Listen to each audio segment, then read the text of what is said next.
از چه چیزی هراس کنیم؟ چرا از زبان ما میترسیم؟ اگر خواب حذف زبان فارسی را در کلهای خام خیش میپرورانیم، این آرمان را به گور خواهیم برد.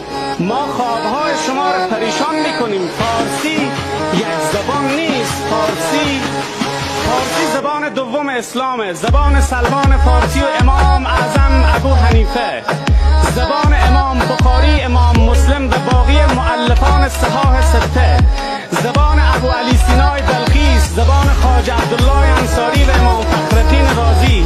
اگر ادبیات دنیا توانست نام بلند فردوسی ره، نام حافظ و مولانا و سعدی ره، نام بیدل و خیام و جامی را از یاد ببره، اگر تاریخ بشریت توانست نام کوروش و رستم دستان، نام آرش کمانگیر و